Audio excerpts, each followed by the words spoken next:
Une entreprise au bord de la faillite cache un sombre secret que personne n'ose affronter, jusqu'à ce qu'une femme de ménage, invisible aux yeux de tous, découvre un vaste réseau de corruption. Défiée et ridiculisée, elle accepte de prouver la vérité grâce à son courage et à son intelligence. Et ce qui commence comme un acte solitaire transforme des centaines de vies, y compris la sienne. Avant de commencer cette histoire, n'oubliez pas de vous abonner à notre chaîne, de laisser un pouce bleu sur la vidéo, ce qui est très important pour nous, et dites-nous depuis quelle ville vous écoutez cette histoire. 5 heures du matin. Le réveil sonnait dans la petite chambre de son appartement de Belleville et Marine Dubois était déjà debout avant même la deuxième sonnerie. À 32 ans, elle avait développé une routine aussi précise qu'une horloge suisse. Douche rapide, café noir sans sucre, un baiser sur le front de sa mère qui dormait encore dans la chambre d'à côté et le trajet d'1 heure et demie en transport en commun jusqu'au quartier d'affaires de la Défense. Marine n'était pas simplement une agente d'entretien parmi d'autres. Elle était l'agente d'entretien qui arrivait la première et partait la dernière, celle qui connaissait chaque recoin de cet immeuble de verre et d'acier comme personne. Depuis 6 ans, elle travaillait chez Fournier & Associés, un cabinet de conseil qui occupait 3 étages entiers et employait plus de 200 personnes. 6 ans à passer la serpillière, à organiser des papiers, à vider des poubelles et à être pratiquement invisible pour tous ceux qui portaient des costumes cravates. Mais Marine voyait tout. Elle voyait les cadres arriver stressés, les secrétaires chuchoter dans les couloirs, les stagiaires courir d'un côté à l'autre avec des piles de documents. Elle voyait aussi des choses qu'elle n'aurait pas dû voir. Des papiers importants jetés à la poubelle, des conversations téléphoniques à voix basse, des réunions qui se tenaient à huis clos et qui se terminaient par des visages soucieux. En ce mois de février étouffant de 2024, quelque chose était différent. Marine le sentait dans l'air comme lorsque sa mère, Hélène, pressentait la pluie des heures avant que les premiers nuages n'apparaissent.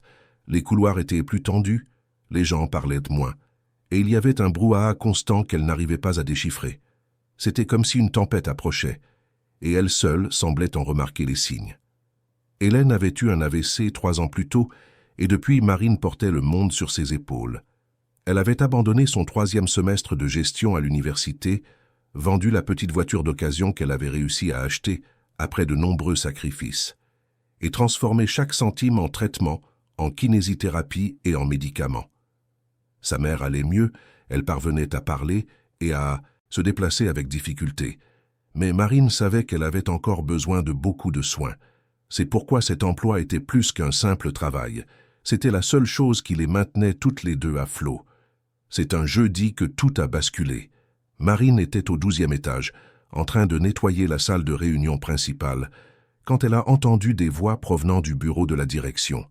Ce n'était pas son intention d'écouter aux portes, mais les voix étaient fortes, et l'une d'elles lui était familière. C'était celle de M. Édouard Fournier, le directeur général, un homme d'une 50aine d'années qui la saluait toujours poliment lorsqu'il la croisait dans les couloirs. La situation est critique, tout le monde.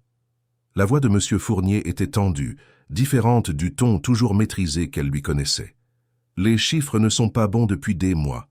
Nous fonctionnons à perte depuis plus longtemps que je ne voudrais l'admettre. Marine arrêta de nettoyer la table et, sans le vouloir, s'approcha de la porte. Elle savait qu'elle faisait quelque chose de mal, mais le ton de cette conversation la rendait nerveuse. Combien de personnes allons-nous devoir licencier? C'était la voix de Lucie Moreau, la directrice financière, une femme sérieuse de 40 ans, que Marine respectait car elle traitait toujours tout le monde avec la même cordialité, quel que soit leur poste. « Je parle de 70% de l'effectif, Lucie. Je ne vois pas d'autre solution. Si nous ne le faisons pas dans les 30 prochains jours, nous devrons mettre la clé sous la porte. » Le cœur de Marine s'emballa. 70%. Cela signifiait plus de 100 familles sans emploi. Cela signifiait qu'elle et Hélène se retrouveraient à la rue, sans argent pour les médicaments, pour le loyer, pour la nourriture. Cela signifiait que tous ces visages qu'elle voyait chaque jour dans les couloirs allaient disparaître et que leur vie allait être bouleversée. « Êtes-vous sûr qu'il n'y a aucune alternative ?» La voix de Lucie était chargée de tristesse. « Ces gens font confiance à l'entreprise. Beaucoup travaillent ici depuis des années. Crois-moi, Lucie, s'il y avait une autre voie, je l'aurais déjà trouvée. L'entreprise perd de l'argent et je n'arrive pas à comprendre d'où vient ce trou dans les comptes. Les coûts opérationnels ont explosé ces derniers mois et, j'ai beau analyser les rapports, je n'arrive pas à identifier où nous perdons de l'argent. Marine colla son oreille un peu plus près de la porte. Il y avait quelque chose dans cette conversation qui n'avait pas de sens. Elle connaissait cette entreprise comme personne. Elle savait quand de nouveaux équipements arrivaient, quand il y avait des rénovations, quand les effectifs augmentaient. Et ces derniers mois, d'après ce qu'elle avait observé, rien de tout cela ne s'était produit. En fait, l'entreprise semblait fonctionner normalement, avec les mêmes dépenses que d'habitude. Robert n'a pas pu expliquer ces augmentations de « coûts ?» demanda Lucie, et Marine perçut une nuance différente dans sa question, comme s'il y avait une méfiance cachée. Robert Lemaire s'occupe de la partie administrative depuis 6 mois, et les chiffres n'ont fait qu'empirer depuis qu'il a pris ses fonctions. Il dit que ce sont des ajustements nécessaires, une modernisation des processus, des partenariats stratégiques. Mais sincèrement, je ne vois aucun résultat concret nulle part. À ce moment, Marine entendit des pas dans le couloir. Rapidement, elle se remit à nettoyer la table, feignant de n'avoir rien entendu, mais sa tête bouillonnait. Robert Lemaire. Elle connaissait très bien ce nom. C'était le directeur administratif qui était arrivé quelques mois plus tôt, un homme d'une 40aine d'années, toujours bien habillé, qui parlait fort au téléphone et laissait son bureau dans un désordre permanent. Marine nettoyait ce bureau tous les jours et dernièrement, elle avait remarqué quelque chose d'étrange. Robert recevait de nombreux appels de personnes qui ne venaient jamais au bureau, signaient des documents avec des entreprises dont elle n'avait jamais entendu parler et jetait constamment des papiers importants à la poubelle. Marine, qui avait toujours été curieuse depuis son enfance, avait l'habitude de jeter un coup d'œil rapide aux papiers avant de les jeter. Après tout, elle trouvait parfois des documents importants que les gens perdaient, et elle mettait un point d'honneur à les leur rendre. Mais ces derniers temps, les papiers que Robert jetait étaient différents. Des factures avec des montants très élevés, des virements à des entreprises aux noms étranges, des autorisations de paiement qu'elle n'avait jamais vues auparavant. À l'époque, Marine avait pensé que cela faisait partie de son travail normal, mais maintenant, après avoir entendu cette conversation, les pièces du puzzle commençaient à s'assembler d'une manière qui la laissait profondément inquiète. Quand elle termina le nettoyage de cette salle, Marine descendit au 10e étage, la tête en ébullition. Elle passa le reste de la journée à essayer de travailler normalement, mais elle ne pouvait pas se sortir de la tête les mots de M. Fournier. 70% des employés licenciés, plus de 100 familles détruites, et elle avait le soupçon grandissant que cette crise n'était pas aussi naturelle qu'elle en avait l'air. Ce soir-là, dans le bus qui la ramenait chez elle, Marine regardait par la fenêtre les lumières de la ville et pensait à sa mère qui l'attendait. Hélène disait toujours que les choses arrivaient pour une raison, que chaque personne naissait avec un but, même s'il fallait des années pour découvrir lequel. C'était peut-être le moment de découvrir le sien. Elle arriva à la maison et trouva Hélène en train de regarder le feuilleton télévisé dans le petit salon. Sa mère sourit en la voyant entrer, et Marine sentit son cœur se serrer. Comment allait-elle lui expliquer qu'elle risquait de perdre son emploi? Comment allait-elle lui dire qu'elle n'aurait peut-être plus d'argent pour les médicaments? « Comment s'est passée ta journée, ma chérie ?» demanda Hélène, la voix un peu traînante à cause des séquelles de l'AVC, mais toujours affectueuse. « Normal, maman, comment te sens-tu ?»« Je vais bien, Dieu merci. Tu as l'air préoccupée. Il s'est passé quelque chose ?» Marine regarda sa mère et prit une décision. Elle n'allait pas lui parler de la possibilité du licenciement, du moins, pas tout de suite. Mais elle n'allait pas non plus rester les bras croisés à attendre que cela se produise. S'il se passait quelque chose de louche dans cette entreprise, si quelqu'un volait l'argent qui payait le salaire de tant de travailleurs, elle allait le découvrir. « Il ne s'est rien passé, maman, je suis juste fatiguée. » Mais pendant qu'elle aidait Hélène à préparer le dîner et l'accompagnait ensuite dans sa chambre, Marine était déjà en train d'élaborer un plan. Elle avait étudié 3 semestres de gestion. Elle s'y connaissait en chiffres, en tableurs, en fonctionnement d'une entreprise. Et plus important encore, elle avait accès à des informations que personne d'autre n'avait. Tout le monde la voyait comme une simple agente d'entretien, mais cette invisibilité pouvait être sa plus grande force. Le vendredi matin, Marine arriva au travail, avec une détermination nouvelle. Elle commença à prêter attention à chaque détail, chaque conversation, chaque document qu'elle voyait. Pendant le déjeuner, au lieu de descendre au réfectoire des employés, elle monta à la bibliothèque de l'entreprise, un endroit que presque personne n'utilisait, et commença à faire des recherches sur les entreprises dont elle avait vu les noms sur les papiers jetés à la poubelle. Ce qu'elle découvrit la rendit encore plus méfiante. L'une des entreprises, nommée Développement Stratégique France SARL, avait une adresse enregistrée sur un terrain qui, selon Google Street View, était complètement vide. Une autre, Conseil Avancé National, n'apparaissait même pas dans les recherches en ligne. Pour des entreprises censées faire des affaires de plusieurs millions avec Fournier & Associés, il était très étrange de n'avoir aucune présence numérique. En fin d'après-midi ce vendredi-là, alors que la plupart des employés étaient déjà partis, Marine nettoyait le bureau de Robert quand elle trouva quelque chose qui fit s'arrêter son cœur. Cachée sous une pile de magazines, il y avait une petite clé USB noire qu'elle n'avait jamais vue auparavant.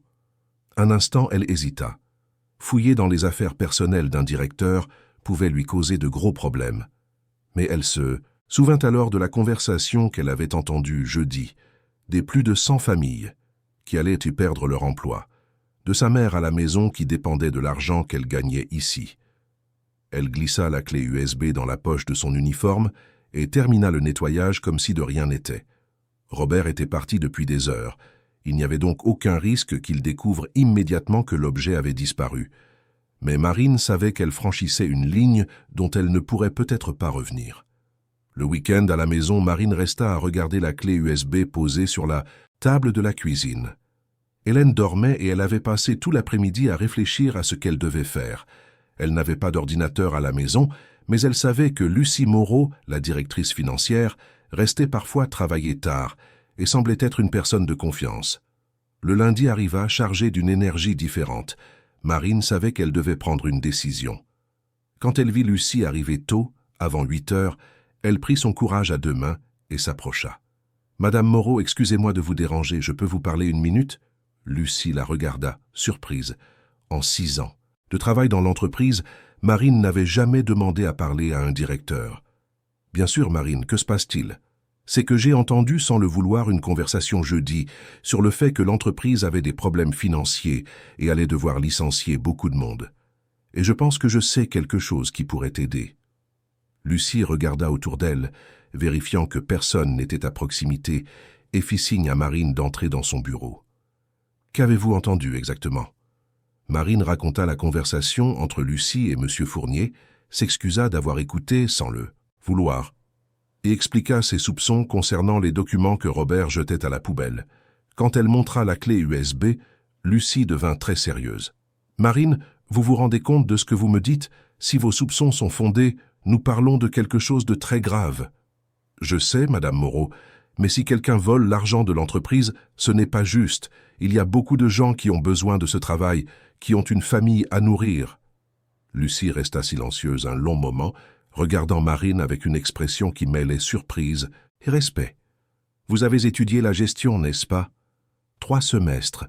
J'ai dû arrêter quand ma mère est tombée malade. Et vous êtes prête à m'aider à enquêter là-dessus, parce que, si nous avons raison, cela pourrait être très dangereux pour vous. » Marine pensa à sa mère à la maison, aux collègues qui travaillaient là depuis des années, aux familles qui allaient être détruites si l'entreprise fermait à cause de la corruption. « Je suis prête. » À ce moment-là, Marine ne savait pas qu'elle était sur le point de changer, non, seulement sa propre vie, mais toute la structure de l'entreprise où elle travaillait. Elle ne savait pas que dans quelques semaines, elle serait connue dans tout le pays comme la femme qui a eu le courage d'affronter la corruption d'entreprise. Elle ne savait pas que sa décision d'agir, bien qu'étant sous-estimée et invisibilisée, allait inspirer des milliers de personnes à se battre pour la justice. Tout ce qu'elle savait, c'est qu'elle ne pouvait pas rester les bras croisés à regarder tant de personnes honnêtes payées pour le crime des autres. Et même avec la peur, même sans savoir exactement quoi faire, Marine Dubois était prête à se battre. La tempête qu'elle avait pressentie ne faisait que commencer. Lucie Moreau n'avait jamais regardé Marine avec autant d'attention que ce lundi matin. Pendant 6 ans, l'agente d'entretien avait été une présence constante, mais presque invisible dans les couloirs de Fournier & Associés. Maintenant, assise dans son bureau avec une clé USB à la main et une détermination qui brillait dans ses yeux, Marine semblait être une personne complètement différente. Marine, avant de connecter cette clé USB à un ordinateur de l'entreprise, je veux que vous compreniez une chose. Lucie ferma la porte du bureau et baissa la voix. Si vos soupçons sont corrects, nous nous attaquons à des gens très puissants. Robert a des amis influents, et s'il est réellement impliqué dans des irrégularités, il n'acceptera pas d'être découvert passivement. Marine ajusta son uniforme et regarda Lucie droit dans les yeux. « Madame Moreau, j'ai grandi en banlieue parisienne. Ma mère a élevé 3 enfants en travaillant comme femme de ménage et n'a jamais volé un seul euro à ses employeurs. Quand elle a eu son AVC, j'aurais pu baisser les bras, mais je ne l'ai pas fait. Si quelqu'un vole l'argent qui paie notre salaire et met plus de 100 familles à la rue, je ne vais pas me taire. » La détermination dans la voix de Marine impressionna Lucie. Durant ses 6 années en tant que directrice financière, elle avait traité avec des cadres expérimentés, des consultants renommés et des investisseurs millionnaires. Mais elle n'avait jamais vu un courage aussi authentique que celui qu'elle voyait en ce moment. « D'accord, nous allons enquêter ensemble, mais nous devons être très prudentes. » Lucie sortit son ordinateur portable personnel d'un tiroir. « Nous n'utiliserons aucun ordinateur de l'entreprise, et tout ce que nous découvrirons ici restera entre nous jusqu'à ce que nous en soyons absolument certaines. » Marine acquiesça de la tête, et les 2 femmes se penchèrent sur l'ordinateur portable pendant que Lucie connectait la clé USB. Pendant quelques secondes qui parurent une éternité, rien ne se passa. Puis, un dossier apparut à l'écran avec le nom « Sauvegarde, perso, tête 2024 ». À l'intérieur du dossier se trouvaient des dizaines de fichiers, des tableurs Excel avec des noms comme « contrats bispéciaux »,« commissions mensuelles »,« virements stratégiques », des documents PDF avec des logos d'entreprise que Marine ne reconnaissait pas, et un dossier séparé nommé « Emails importants ». Lucie cliqua sur le premier fichier, un tableur nommé « Contrats spéciaux janvier ». Ce qui apparut à l'écran les laissa toutes les 2 sans voix. C'étaient des contrats de service avec des montants astronomiques. 75 000 € pour un conseil stratégique avancé, 55 000 pour une modernisation des processus internes, 90 000 pour le développement de solutions innovantes. « Marine, ces contrats ne sont jamais passés par mon bureau. » La voix de Lucie était tendue. « En tant que directrice financière, je suis censée approuver tout paiement supérieur à 50 000 €. Et regardez. » Elle pointa l'écran. Tous ont été autorisés directement par Robert Lemaire. Marine se pencha plus près de l'ordinateur. « Madame Moreau, regardez le nom de ces entreprises. Développement stratégique France, Conseil avancé national, solutions d'entreprise premium. J'ai cherché ces noms à la bibliothèque et aucune d'elles n'a d'adresse réelle ni n'apparaît sur Internet. » Lucie ouvrit le dossier des emails et ce qu'elles y trouvèrent fut encore pire. Des messages échangés entre Robert et un homme nommé Marcel Perrin, discutant de pourcentages, de moyens de dissimuler, des virements et de calendriers pour effacer les traces. Dans un email daté de décembre, Robert écrivait « Je dois accélérer les virements avant que Lucie ne commence à poser des questions plus difficiles lors de l'audit de fin d'année. » Mon Dieu! Lucie passa une main dans ses cheveux visiblement secoués. « Ils volent depuis des mois, Marine, et moi, comme une idiote, je n'arrivais pas à comprendre d'où venaient ces trous dans les comptes. » Marine posa une main sur l'épaule de Lucie dans un geste de solidarité. « Vous n'êtes pas idiote. »« Du tout. Ils ont tout fait pour le cacher. Mais maintenant, nous avons découvert. » Elles passèrent les 2 heures suivantes à analyser fichier par fichier. Le système était sophistiqué. Robert avait créé des sociétés écrans avec de fausses adresses, ouvert des comptes bancaires au nom de ses entreprises, autorisé des contrats de plusieurs millions pour des services qui n'étaient jamais rendus, puis transféré l'argent sur des comptes personnels via un réseau complexe de mouvements qui rendait le traçage difficile. En 6 mois d'août 2023 à janvier 2024, Robert et ses complices avaient détourné exactement 600 000 € de fournir un associé. C'était assez d'argent pour payer les salaires de tous les employés pendant près d'1 an. « Marine, je dois vous demander quelque chose. » Lucie ferma l'ordinateur portable et regarda sérieusement l'employé. « Comment saviez-vous qu'il fallait enquêter sur Robert en particulier? Parmi tous les directeurs de l'entreprise, qu'est-ce qui a attiré votre attention sur lui ?» Marine sourit pour la première fois depuis qu'elles avaient commencé l'enquête. « Madame Moreau, quand on passe sa vie à nettoyer le désordre des autres, on apprend à remarquer des choses que les gens pensent que personne ne voit. Le comportement de Robert a commencé à changer il y a environ 6 mois. Avant, il était plus calme, il organisait mieux les choses sur son bureau. Puis il est devenu nerveux, il a commencé à recevoir des appels étranges, à jeter des papiers importants à la poubelle comme si de rien n'était. Et vous gardiez ces papiers? J'en ai gardé quelques-uns, oui, ils sont chez moi. À l'époque, je pensais que c'était de la négligence, mais maintenant, tout prend son sens. Il voulait se débarrasser des preuves, mais il ne pouvait pas tout simplement tout brûler au bureau. Lucie fut impressionnée par l'intelligence pratique de Marine.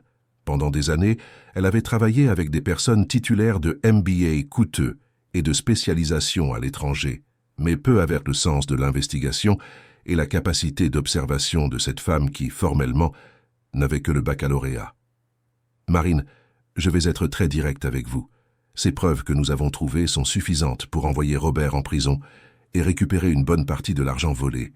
Mais à partir du moment où nous déciderons d'agir, nos vies vont être bouleversées. Êtes-vous sûr de vouloir aller de l'avant ?» Marine pensa à sa mère à la maison, aux médicaments chers qu'elle devait acheter chaque mois, à la sécurité de l'emploi qu'elle pourrait perdre. Mais elle pensa aussi à tous ses collègues qui travaillaient honnêtement, aux familles qui allaient être détruites à cause de la cupidité d'une seule personne. « J'en suis sûr. Mais avant toute chose, je dois faire des copies de tout ça et les garder en lieu sûr. S'il m'arrive quelque chose ou à vous, les preuves ne doivent pas disparaître. » Son expérience en banlieue avait appris à Marine à toujours avoir un plan B. Elles copièrent tous les fichiers sur 3 clés USB différentes. Marine en garda une, Lucie une autre, et la 3e fut placée dans le coffre-fort personnel de Lucie. De plus, Marine insista pour imprimer les documents les plus importants et les conserver à des endroits différents. « Demain, je parlerai à M. Fournier », décida Lucie. « En tant que directeur général, il doit savoir ce qui se passe. Et vous, Marine, vous devez continuer à travailler normalement. Si Robert se doute que nous enquêtons sur lui, il pourrait détruire des preuves ou même s'enfuir. » Ce soir-là, Marine rentra chez elle plus tard que d'habitude. Hélène regardait le journal télévisé sur la petite télévision du salon et quand elle vit sa fille entrer, elle remarqua immédiatement que quelque chose avait changé. « Ma chérie, tu as une drôle de tête. Il s'est passé quelque chose au travail. » Marine s'assit à côté de sa mère sur le canapé et, pour la première fois, décida de lui dire la vérité. Elle expliqua la crise de l'entreprise, les découvertes qu'elle avait faites avec Lucie, la possibilité de récupérer l'argent volé et de sauver les emplois de tout le monde. Hélène écouta tout en silence avec l'expression sérieuse que Marine connaissait depuis son enfance.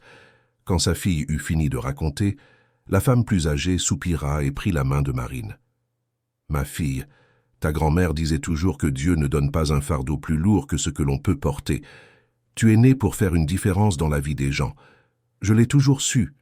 Je ne savais juste pas que ce serait de cette manière. Maman, et si tout tourne mal? Et si je perds mon emploi? Comment allons-nous payer tes médicaments? » Marine Dubois. Hélène utilisa le ton ferme qu'elle employait quand Marine était enfant et avait besoin d'une réprimande. « Tu penses que ta mère a élevé une fille lâche? Tu penses que je préfère avoir de l'argent volé plutôt que de voir ma fille faire ce qui est juste ?» Les 2 femmes s'étreignirent sur le petit canapé du salon et Marine sentit une nouvelle force grandir en elle. Elle avait le soutien de sa mère, elle avait une alliée puissante comme Lucie, et elle avait suffisamment de preuves pour tout démontrer. Ce ne serait pas facile, mais elle était prête. Le mardi, Marine arriva au travail avec une détermination nouvelle. Elle savait que désormais, chaque mouvement serait crucial. Elle travailla normalement pendant la matinée, mais prêta une attention redoublée à tout ce qui se passait autour de Robert. Le directeur semblait nerveux, parlait au téléphone à voix basse et regardait constamment sur les côtés comme s'il était observé. Vers 2 heures de l'après-midi, Marine vit Lucie et M. Fournier entrer ensemble dans la salle de réunion principale. Ils y restèrent près de 2 heures, et quand ils sortirent, ils avaient tous les 2 des expressions très sérieuses. Édouard semblait visiblement secoué, et Lucie fit un discret signe de tête positif quand elle croisa Marine dans le couloir. Le plan fonctionnait. M. Fournier avait cru aux preuves et avait accepté de prendre des mesures. Mais Marine ne savait pas que Robert Lemaire observait également les mouvements dans l'entreprise avec une attention redoublée. Le mercredi, Quand Marine arriva pour travailler, elle eut une désagréable surprise. Robert était dans le bureau de Lucie parlant d'un ton agité. Elle parvint à entendre des bribes de la conversation en passant dans le couloir. « Quelqu'un a piraté mon ordinateur, Lucie. Des fichiers importants ont disparu de mon bureau. » « Robert, c'est très grave. Tu as déposé une plainte ? » ?»« Pas encore, mais je vais le faire. Et je suis sûr que c'est quelqu'un de l'entreprise. Quelqu'un essaie de me nuire. » Marine sentit son cœur s'accélérer. Robert commençait à se douter que quelque chose n'allait pas. Elle continua à travailler, mais garda un œil sur tous ses mouvements pendant la journée. Le directeur passa plusieurs appels, rassembla quelques papiers sur son bureau et, en fin d'après-midi, partit plus tôt que d'habitude. Le jeudi fut le jour où tout bascula définitivement. Marine nettoyait les toilettes des femmes au 12e étage quand 2 employés entrèrent en discutant à voix basse. « Tu as su qu'ils vont appeler la police à cause de Robert ?» dit l'une d'elles, que Marine reconnut comme étant l'assistante de direction. « Sérieux? Qu'est-ce qu'il a fait ?» Il paraît qu'il volait de l'argent à l'entreprise, en inventant de fausses sociétés et en virant des millions. C'est Lucie qui a tout découvert. Marine sortit des toilettes, les jambes flageolantes. Si les employés en parlèrent déjà, cela signifiait que la nouvelle avait fuité.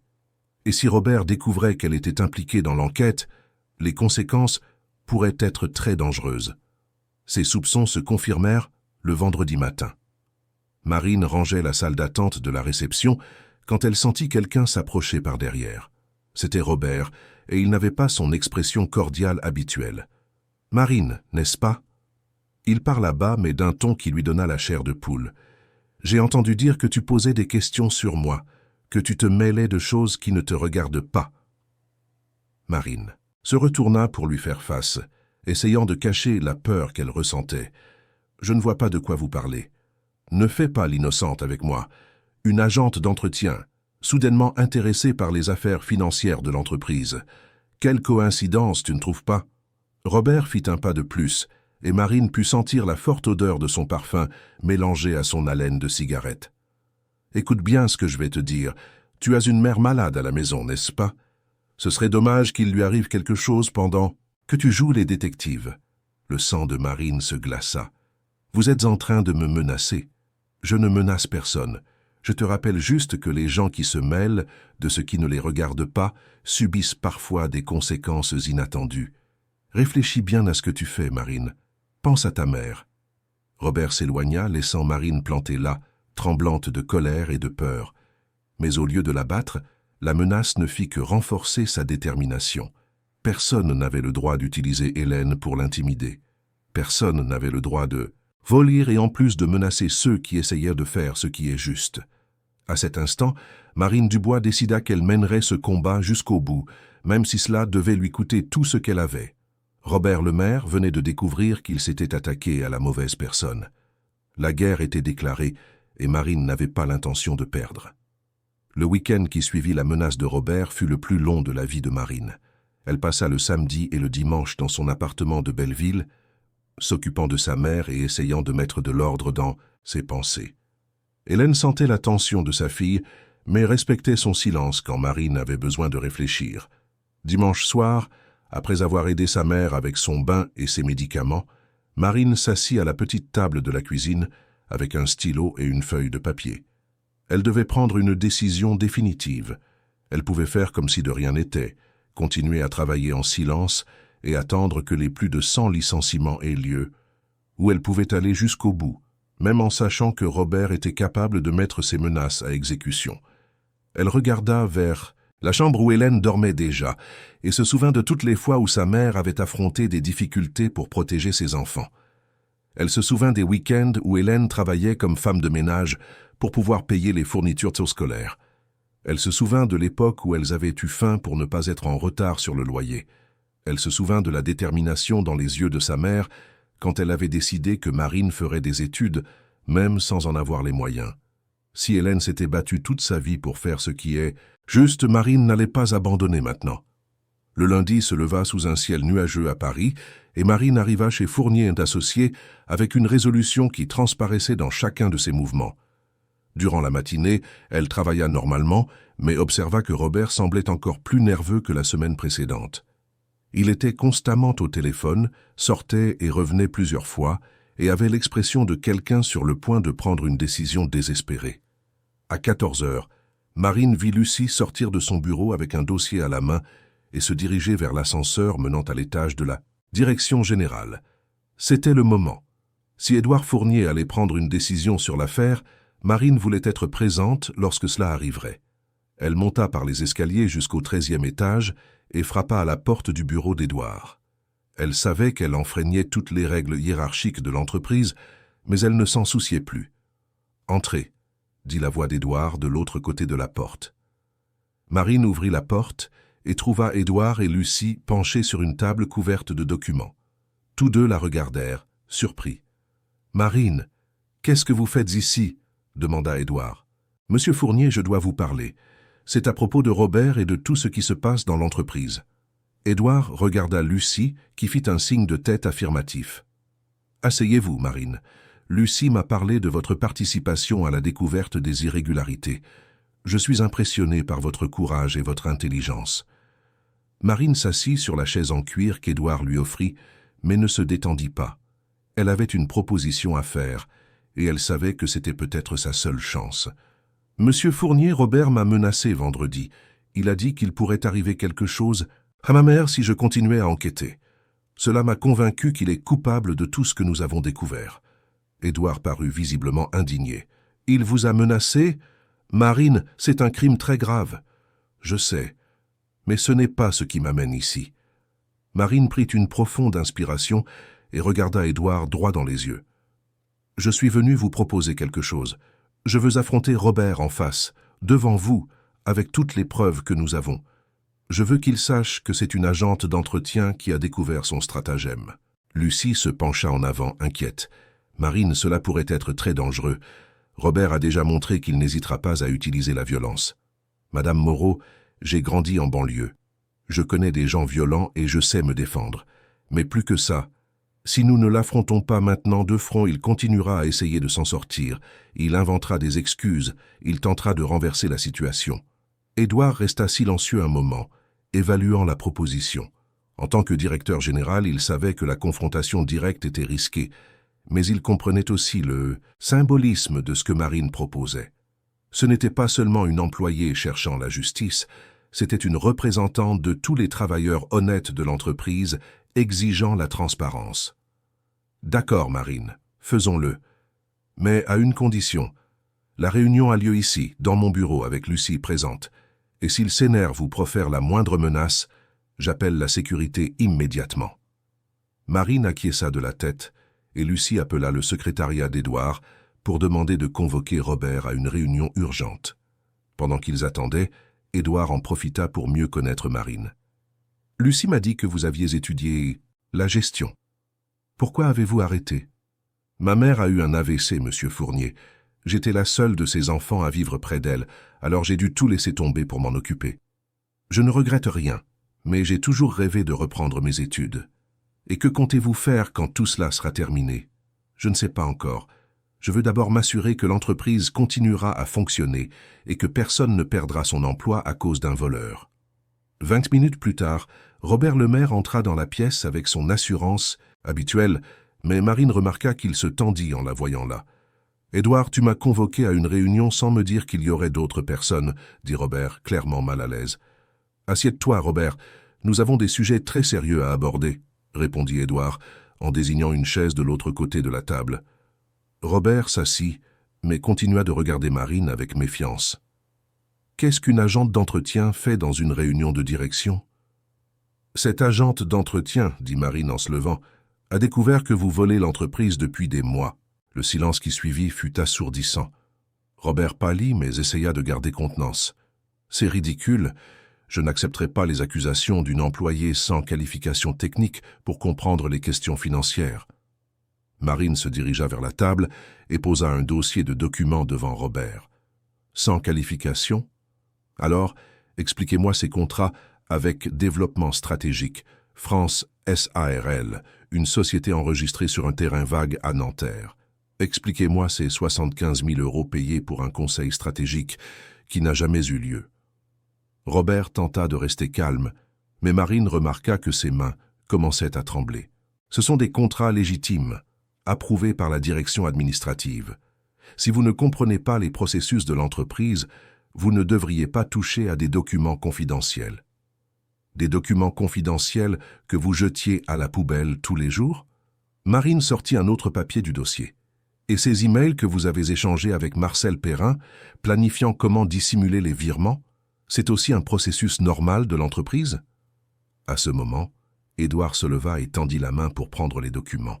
Il lut en silence pendant quelques minutes, tandis que Robert devenait de plus en plus nerveux. « Robert, dit enfin Édouard, ces documents prouvent des irrégularités très graves. Avez-vous une explication à cela ?» Robert se leva brusquement de sa chaise et pointa du doigt Marine. « Cette femme a piraté mon ordinateur. Elle a volé des documents privés. C'est un crime, Édouard. »« Un crime, dit Marine, sans se laisser intimider. C'est de voler 600 000 € à l'entreprise pendant que plus de 100 familles vont perdre leur emploi. Tu n'as aucun moyen de prouver. Ça ?» Marine sourit et sortit une clé USB du dossier. « J'ai tous les tableurs, tous les faux contrats, tous les emails. Et en plus, nous avons déjà vérifié les numéros SIRET de ces sociétés écrans. Aucune d'elles n'existe vraiment. » Robert resta silencieux quelques secondes, réalisant qu'il était complètement piégé. Quand il reprit la parole, son masque de respectabilité était complètement tombé. « Vous ne savez pas à qui vous avez affaire. J'ai des avocats, j'ai des relations. Je vais poursuivre cette entreprise et cet employé pour diffamation, violation de la vie privée et utilisation illégale de documents. Vous pouvez essayer, dit Édouard en prenant le téléphone sur son bureau. Mais avant ça, je vais appeler la police pour que vous leur expliquiez ces irrégularités. Robert paniqua. Édouard, attends, on peut parler, on peut trouver un accord, pas besoin d'impliquer la police. Maintenant, vous voulez un accord? Marine s'approcha de Robert et pour la première fois de sa vie, il recula devant elle. Quand vous m'avez menacé vendredi en parlant de ma mère, vous ne vouliez aucun accord. Je ne t'ai jamais menacé. Menteur.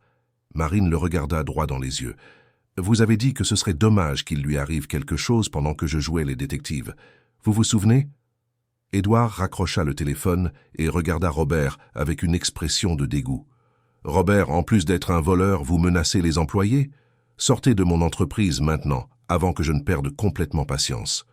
Tu ne peux pas me virer comme ça. J'ai un contrat, j'ai des droits. Vous avez perdu tous vos droits au moment où vous avez décidé de voler l'entreprise, dit Lucie, parlant pour la première fois depuis le début de la réunion.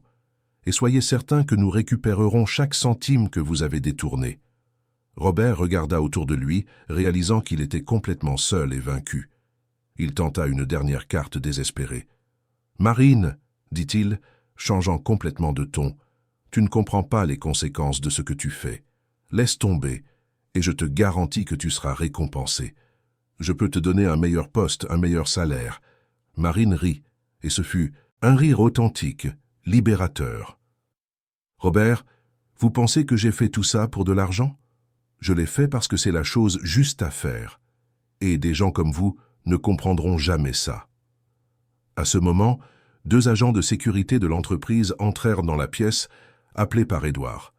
Robert fut escorté hors du bâtiment, non sans crier qu'il allait poursuivre tout le monde et que ça n'en resterait pas là. Quand la porte se referma, Marine, Édouard et Lucie restèrent silencieux quelques instants, assimilant ce qui venait de se passer. « Marine, dit enfin Édouard, je vous dois des excuses. »« Pourquoi, monsieur Fournier ?»« Pour avoir eu une employée avec autant de talent et d'intelligence travaillant au nettoyage pendant 6 ans et ne l'avoir jamais remarqué. » Marine sourit timidement. « Je ne travaillais pas au nettoyage parce que je n'étais pas capable de faire autre chose. Je travaillais au nettoyage parce que j'avais besoin d'un emploi et que c'est ce qui était disponible. »« Cela va changer maintenant, » dit Lucie. « Marine, à partir d'aujourd'hui, vous êtes notre consultante interne pour le recouvrement d'actifs. Vous travaillerez avec moi pour retrouver tout l'argent détourné et réorganiser les processus financiers de l'entreprise. » Marine fut émue, mais essaya de garder son sang-froid. « Et le salaire des autres agentes d'entretien, elles ne seront pas pénalisées ?» Édouard sourit. La première préoccupation de Marine, même après tout ce qu'elle avait traversé, était encore pour ses collègues. « Personne ne sera pénalisé, Marine. En fait, avec l'argent que nous allons récupérer, l'entreprise pourra maintenir tous les emplois et même investir dans des améliorations. Cet après-midi-là, la nouvelle de ce qui s'était passé se répandit dans l'entreprise, comme une traînée de poudre. Marine retourna au 10e étage non plus comme agente d'entretien, mais comme la femme qui avait sauvé les emplois de tout le monde. Certains collègues la saluèrent avec admiration, d'autres la regardèrent avec méfiance, comme s'ils pensaient qu'elle avait agi pour obtenir une promotion.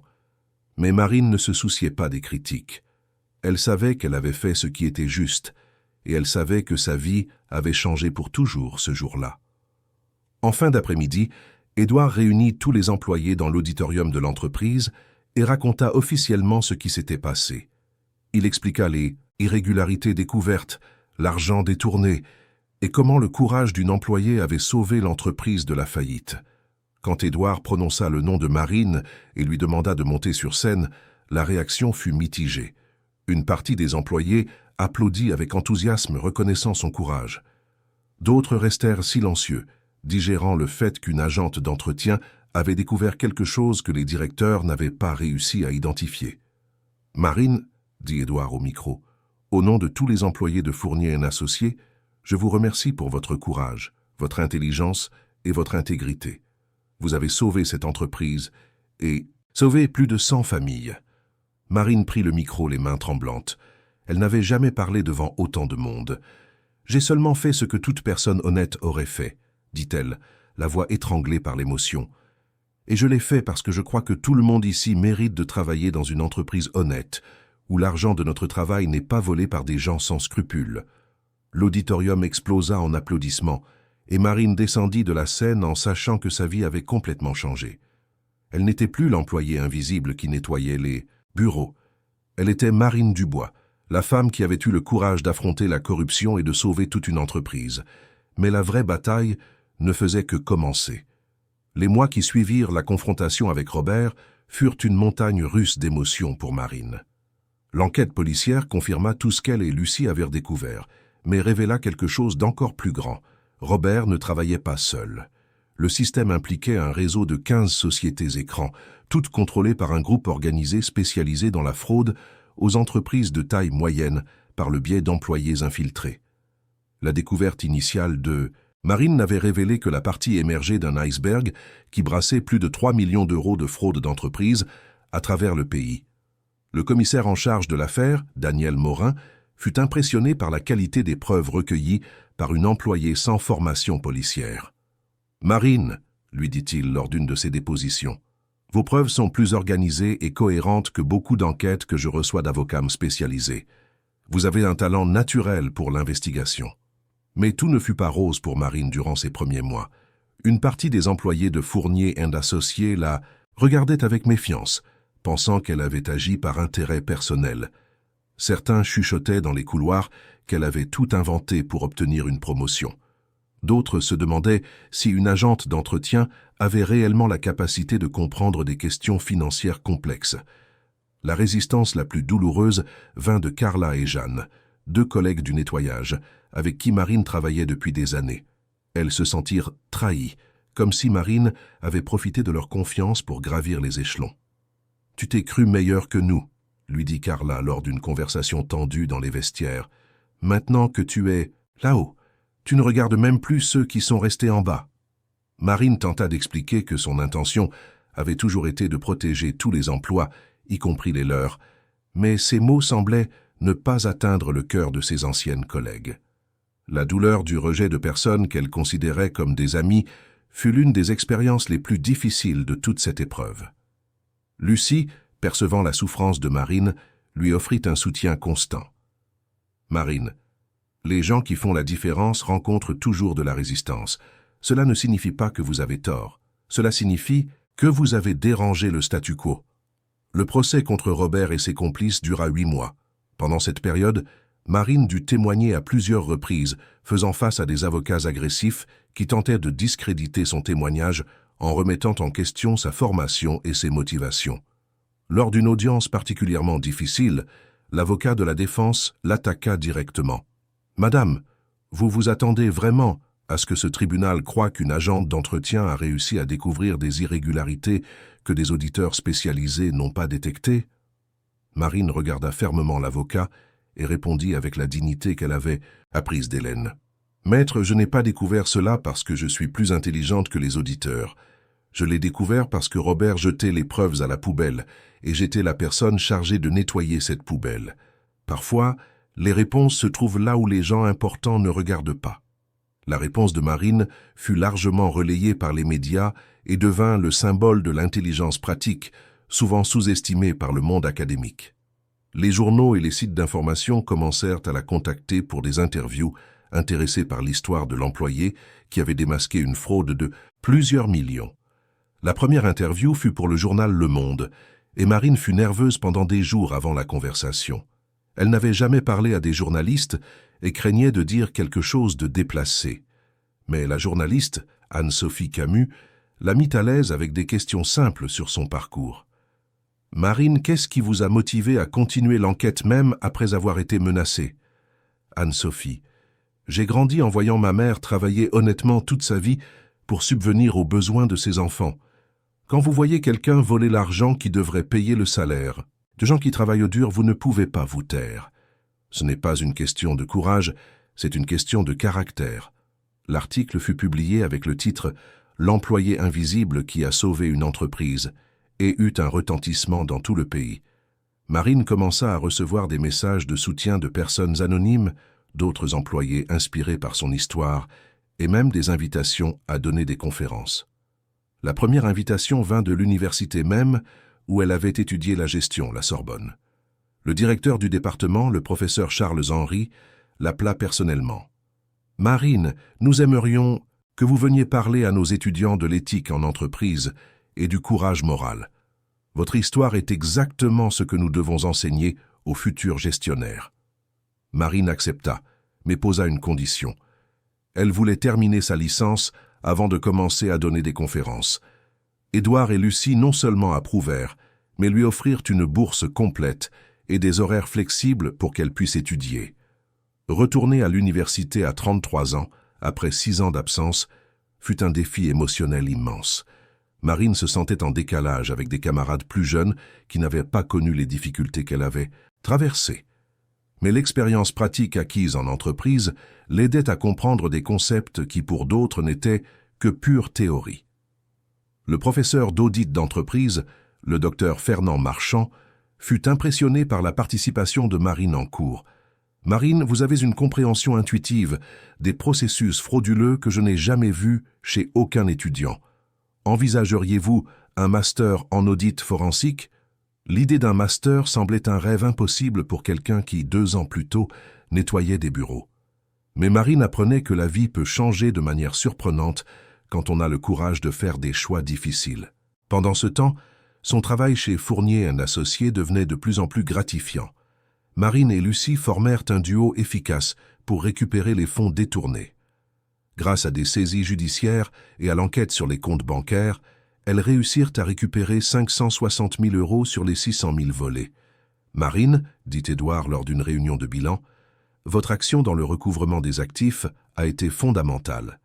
L'entreprise non seulement a évité la faillite, mais a enregistré son meilleur résultat financier des 5 dernières années. La reconnaissance professionnelle s'accompagnait de profonds changements personnels. Avec son nouveau salaire, Marine put engager un kinésithérapeute à domicile pour Hélène, qui montrait des signes constants d'amélioration. Sa mère avait recommencé à marcher avec l'aide d'une canne et parvenait à parler beaucoup plus clairement. « Ma fille, dit Hélène un dimanche après-midi, j'ai toujours su que tu ferais de grandes choses dans la vie. Je n'imaginais juste pas que ce serait de cette manière. Maman, rien de tout cela n'aurait été possible sans tes enseignements. Tu m'as appris à toujours faire ce qui est juste, même quand c'était difficile. » La vie personnelle de Marine commençait également à s'épanouir de manière inattendue. Pendant ses cours à l'université, elle rencontra Paul Henry, un professeur de droit des affaires qui enseignait des matières pour le cursus de gestion. Ils s'étaient intéressés à son histoire et ils commencèrent à discuter d'éthique, de justice et de transformation sociale. Paul Henry était veuf, père d'une fillette de 10 ans nommée Isabelle, et avait trouvé en Marine une personne qui comprenait la valeur des choses simples de la vie. Leur premier rendez-vous officiel eut lieu dans un café près de l'université, et ils parlèrent pendant 3 heures de tout, De la littérature à la politique, de la cuisine aux rêves d'avenir. Marine, dit Paul-Henri cet après-midi-là, il est rare de rencontrer quelqu'un qui a tant vécu et tant appris de ses propres expériences. Vous avez une sagesse qui ne s'apprend pas dans les livres. Leur relation évolua naturellement. Paul-Henri comprit l'importance d'Hélène dans la vie de Marine et Isabelle tomba amoureuse de cette femme qui racontait des histoires réelles de courage et de détermination. Les dimanches après-midi, dans l'appartement de Belleville, se transformèrent en réunions de famille où Marine cuisinait, Hélène racontait des histoires de sa jeunesse et Paul-Henri et Isabelle apportaient joie et affection à la vie des deux femmes. 18 mois après la découverte des fraudes, Marine obtint sa licence de gestion avec mention. La cérémonie de remise des diplômes fut un moment émouvant non seulement pour elle, mais pour toute l'entreprise Fournier & Associés. Édouard, Lucie et plusieurs collègues de travail étaient présents, et Hélène, appuyée sur sa canne, pleura d'émotion en voyant sa fille recevoir son diplôme. Dans son discours en tant que représentante de la promotion, Marine résuma son parcours d'une manière qui toucha le cœur des centaines de personnes présentes. Quand j'ai commencé à étudier la gestion il y a 7 ans, je pensais que l'éducation consistait à mémoriser des théories et à passer des examens. Quand j'ai dû arrêter pour m'occuper de ma mère, j'ai cru avoir perdu ma chance. Ce que j'ai appris, c'est que l'éducation consiste à appliquer des connaissances pour transformer la réalité. Et parfois, les meilleures leçons ne viennent pas de la salle de classe, mais de la vie. Après la remise des diplômes, Édouard lui fit une proposition qui allait définitivement changer l'avenir de Marine. « Marine, je veux vous offrir le poste de directrice financière de l'entreprise. Lucie va prendre une position au conseil d'administration et nous pensons que vous êtes la personne idéale pour poursuivre le travail de restructuration financière. » Marine fut émue, mais demanda du temps pour réfléchir. Parler de ce changement avec Hélène et Paul-Henri était fondamental. « Ma fille, dit Hélène ce soir-là, tu mérites d'être là où tu es. Ne laisse personne, pas même toi-même, te faire croire que tu n'en es pas capable. » Paul-Henri fut tout aussi encourageant. « Marine, tu as prouvé ta compétence de toutes les manières possibles. Il est temps d'occuper la place que tu as conquise par ton mérite. » Marine accepta le poste, devenant à 34 ans la plus jeune directrice financière de l'histoire de Fournier & Associés. Sa première décision fut de créer un programme de formation professionnelle pour les employés de tout niveau, garantissant que les talents ne soient pas gaspillés par manque d'opportunités éducatives. Le programme incluait des bourses d'études, des horaires flexibles pour les étudiants et du mentorat interne. Carla et Jeanne, ses anciennes collègues du nettoyage, furent les premières à s'inscrire au programme et peu à peu, leur relation se reconstruisit. « Marine, dit Carla après 6 mois d'études en comptabilité, j'avais tort de penser que tu avais oublié d'où tu venais. Maintenant, je vois que tu utilises ta position pour aider d'autres personnes à grandir aussi. » L'histoire de Marine commença à avoir un écho national. Vint l'invitation à participer à une émission très populaire sur une grande chaîne nationale, puis un article dans le magazine L'Express, et enfin l'invitation à donner une conférence au TEDx Paris. La conférence au TEDx fut le moment où Marine s'imposa comme une voix importante dans le débat sur l'éthique des affaires et la transformation sociale en France. Elle monta sur la scène du théâtre du Châtelet avec la même robe bleue qu'elle portait à sa remise de diplôme, un cadeau de Paul-Henri et Isabelle, et parla devant un public de plus de 1000 personnes. « Je me levais à 5 heures du matin pour un maigre salaire et pour être invisible, » dit-elle, répétant la phrase qui allait devenir sa marque de fabrique. « Aujourd'hui, on me voit et on m'écoute, parce que j'ai choisi d'agir. Le monde n'est pas juste, mais nous pouvons l'être, et parfois une seule personne peut tout changer. » La vidéo de la conférence devint virale sur les réseaux sociaux, vue par plus de 5 millions de personnes en 2 semaines. Marine commença à recevoir des invitations pour donner des conférences dans des entreprises, des universités et des événements d'affaires dans tout le pays. 2 ans après avoir découvert les fraudes de Robert, Marine était dans une position qu'elle n'aurait jamais imaginé atteindre. Elle était directrice financière d'une entreprise prospère, fiancée à Paul-Henri, avait officieusement adopté Isabelle comme sa fille, et Hélène était complètement remise de son AVC. La proposition d'Édouard de la faire devenir associé minoritaire de l'entreprise vint couronner un parcours qui avait commencé avec une simple agente d'entretien écoutant une conversation par hasard. « Marine, dit Édouard lors d'une réunion de fin d'année, je veux vous offrir 5% de l'entreprise. Et si les résultats continuent ainsi, dans 2 ans, je pourrai augmenter à 10%. Marine accepta, mais à une condition. Une partie de ses bénéfices serait destinée à un fonds d'éducation pour les employés de tout le secteur, étendant à d'autres entreprises le programme qu'elle avait créé chez Fournier & Associés. Lors de Nzet, la cérémonie de sa prise de fonction en tant qu'associée, Marine était accompagnée d'Hélène, qui n'avait plus besoin de Cannes, de Paul-Henri, d'Isabelle, de Lucie, d'Édouard et de nombreux collègues qui avaient soutenu son parcours. Mais le moment le plus émouvant fut lorsque Carla, Jeanne et d'autres agentes d'entretien apparurent à la réception, vêtues des uniformes du cours de comptabilité qu'elles suivaient. « Marine, » dit Carla, « nous sommes venus te remercier.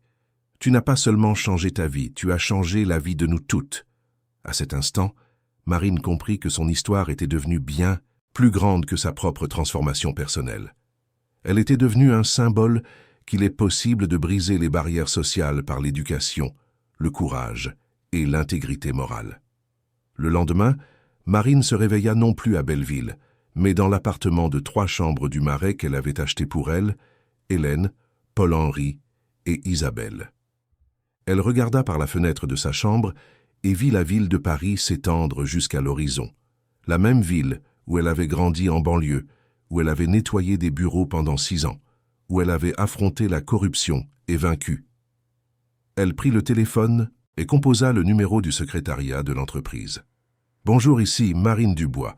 Pouvez-vous me confirmer mon agenda d'aujourd'hui? J'ai une réunion avec des investisseurs ce matin et une conférence pour des étudiants en gestion cet après-midi. » De l'autre côté de la ligne, la secrétaire confirma l'agenda de la directrice financière et associée de Fournier & Associés. Marine sourit en raccrochant. Elle avait parcouru un long chemin depuis l'époque où personne ne connaissait son nom de famille. Cet après-midi-là, en s'adressant à plus de 500 étudiants en gestion à l'université Paris-Dauphine, Marine conclut son discours de la manière qui était devenue traditionnelle dans ses conférences. « Chers étudiants, souvenez-vous toujours, peu importe d'où vous venez ou quelle est votre fonction actuelle. Ce qui compte, c'est d'avoir le courage de faire ce qui est juste, même quand cela semble impossible. J'étais une agente d'entretien qui a découvert une fraude parce que j'étais au bon endroit, au bon moment, mais surtout parce que j'étais prête à agir. Chacun de vous a le pouvoir de transformer la réalité qui vous entoure. Ne gaspillez pas cette opportunité. » L'auditorium explosa en applaudissements et Marine descendit de la scène en sachant qu'elle avait planté des graines de transformation dans des centaines de jeunes esprits. 2 mois plus tard, un après-midi de septembre, Marine reçut un appel qui la remplit de fierté. C'était le commissaire Daniel Morin. « Marine, j'ai une bonne nouvelle. Robert Lemaire et tous ses complices ont été condamnés. Il a écopé de 8 ans de prison et nous allons pouvoir saisir tous ses biens pour dédommager les entreprises lésées. Et les autres entreprises qui ont été victimes du même système. Grâce aux preuves que vous avez recueillies, nous avons réussi à démanteler tout, le réseau. 15 entreprises à Paris et à Lyon ont récupéré leur argent et plus de 1000 emplois ont été sauvés. » Ce soir-là, Marine dîna avec sa famille dans l'appartement du Marais. Paul-Henri prépara des pâtes italiennes qu'Isabelle adorait, Hélène raconta des histoires de sa jeunesse à la campagne, et Marine porta un toast silencieux à toutes les personnes qui avaient cru en elle quand elle-même n'y croyait pas. Avant de dormir, Marine alla dans la chambre d'Hélène pour lui souhaiter bonne nuit. « Maman, merci de m'avoir appris à ne jamais abandonner. »« Ma fille, » répondit Hélène, « c'est toi qui m'as appris que les rêves n'ont pas de date de péremption. À 70 ans, je suis fier d'avoir une fille chef d'entreprise. » Marine sourit, déposa un baiser sur le front de sa mère et alla dans sa chambre. Sur sa table de chevet, il y avait une photo de sa remise de diplôme, une autre de sa conférence au TEDx et une 3e d'Hélène le jour où elle avait recommencé à marcher sans canne. En regardant ces photos, Marine comprit que son parcours n'avait pas seulement consisté à découvrir une fraude ou à obtenir une promotion. Il avait consisté à découvrir qu'en chaque personne ordinaire sommeille un potentiel extraordinaire, attendant la bonne occasion pour se révéler. Marine Dubois, la jeune fille de banlieue devenue agente d'entretien puis directrice et associée d'une grande entreprise, avait prouvé qu'il n'y a pas de limite pour ceux qui ont le courage de rêver et la détermination d'agir. Chers auditeurs, nous espérons que le parcours de Marine a profondément touché votre cœur. Si cette histoire de courage, de détermination et de transformation a éveillé quelque chose en vous, laissez votre pouce bleu ci-dessous, abonnez-vous à la chaîne et dites-nous dans les commentaires quel moment vous a le plus ému. Chaque jour, nous vous apportons des histoires réelles et inspirantes comme celle-ci qui révèlent le pouvoir que chacun de nous a de changer sa propre réalité et la vie des personnes qui nous entourent. Marine nous a enseigné que peu importe notre fonction actuelle ou d'où nous venons, nous avons tous en nous la capacité de faire une différence dans le monde. Nous vous attendons au prochain épisode avec une autre histoire qui touchera votre âme et réveillera le meilleur de vous.